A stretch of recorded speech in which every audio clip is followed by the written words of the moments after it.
I want to tell you now about why I think the 360 recruiter model is one that doesn't work. And it's one that I've put quite a lot of time and effort into, and I've actually been a 360 recruiter myself. Now, we are, as a business, a layered business. So that means we have people that focus on marketing, on business development, on client management, and outsourced delivery. Okay, when I say outsourced delivery, it's because they're in Philippines or Sri Lanka. We were previously a business which is 360. So 360 recruiter, meaning you found the candidate, you managed the job, you placed the candidate, we did absolutely everything. And you're a real sort of jack of all trades. Now, when I first joined recruitment, I came from a creative communications background. And in that world, you had creative that did what creative did. You had account management looked after clients. And then you had all the media relations team as well. So it was all split up into different aspects. And you also had a data analytics team or a market research team. What that whole environment promoted was experts within certain niches. And when I joined recruitment, I couldn't quite understand why everyone was having to run around like a sort of hamster in a wheel, having to do every aspect of the job. Nonetheless, I think when you set up a recruitment business, you tend to rework what your previous employer did. And to a degree, I did that. When I set up MCG Talent back in 2010, I leveraged on the fact that I'd come from the communications industry and I'd had 2-3 years of recruitment experience, and I set up the business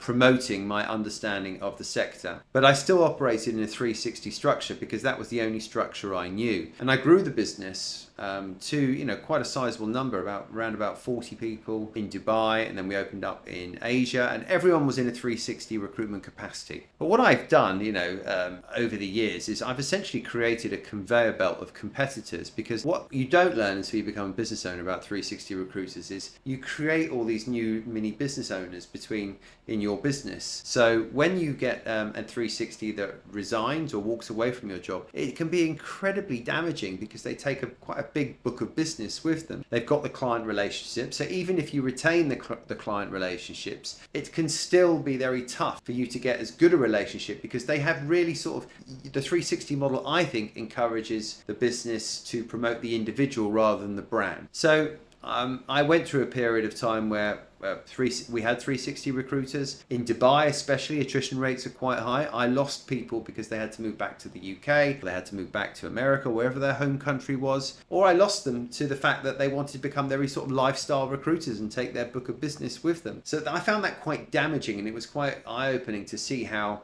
that 360 model really, sort of from running a business perspective, was very limiting. I found that when you wanted to grow and build a structure of a team, it was very hard to get people to stop eating each other's lunch. Whereas in a layered approach, you don't really have that. Now I'll come on to more details about that layered approach. But over the years, I saw the frailties of the 360 recruiter. Not only that, but those big billers that you had in the business, the power that they would sort of, manage to push within the business meant that they, you kept having to give them pay rises. They kept sort of becoming ever more empowered.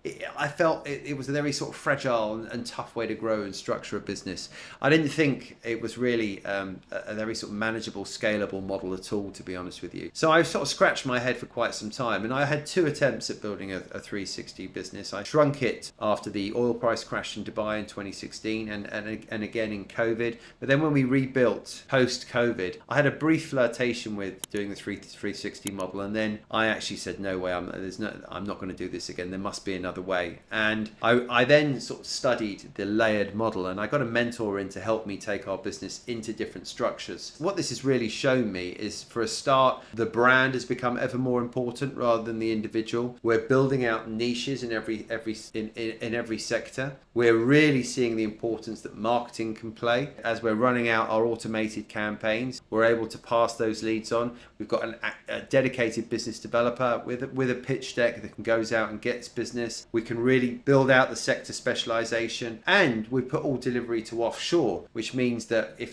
when we do get new jobs from our customers, that people aren't running around like a hamster in a wheel. And it's incredibly cost effective running an offshore team in Philippines or Sri Lanka or South Africa, and much more cost effective than the very expensive Hong Kong, Dubai, Singapore that where we were building out staff before. So we're running a much more, I'd say, a leaner, but a much smoother operation, a business that I think is much more effective. We actually, we took our business from 40 to 20 into the layered model. We didn't do it straight away, we did it over time. That 20-person layered model business is clearly much more efficient because it does the same as the 40-person 360 model. Really, I think that sort of speaks for itself. So what I'm going to, in our course, what I'm going to be teaching is how you can move into a layered model, what the benefits of the layered model are, exactly how we did it. I've got all the job descriptions written out for our business, and that's what I'll be showing you in the course, is why you can run a layered model over a 360. I think your clients will get a much better service, you'll make much more money, and you'll find the best people for the jobs. And your client acquisition system with a good marketing function will be something that that can just operate smoothly. When you join our course, and one big part of what I'm going to be teaching in our course, and a lot of the value that I'm sharing is all about understanding why I think the layered approach is preferable over to the 360. Okay, and I think a real sort of key important thing that I've noticed over the years that I want to touch on the 360 as well is there's just not a lot of many good 360 recruiters out there. Honestly, I can count on max 2 hands in the 15 years that I've had the business, the amount of really top class 360 recruiters that I've met. It's bloody hard to keep them, it's bloody hard to find them, and it's bloody hard to grow a business with them in. So that's, as you can understand, that's why I'm all about for simplifying the process. I'm all about for giving you as a business owner less headaches. I'm all about allowing you to build a more profitable business, a smoother running business that is more adaptable to the modern world with all the systems and tools that are coming into place. And I 100% believe that is with the layered model. So we've got modules that will go through it. Find out when you join our course, you'll talk to me on a one-to-one basis. You'll talk to my team about how well that's been implemented into our business, why that structure works, what different skill sets and facets you'll need for that to really thrive. And you'll also be talking to some experts within that business who have the capability to teach you how you can implement what we've done into your business. So there's my video on why I think the layered approach is preferable to a 360. And if you want to subscribe or find out more information, click on the button, and also look forward to joining you on our 7-figure recruitment sales. And if you would like to reach out for an introductory call, then by all means do so, and there'll be details here on underneath in the show notes.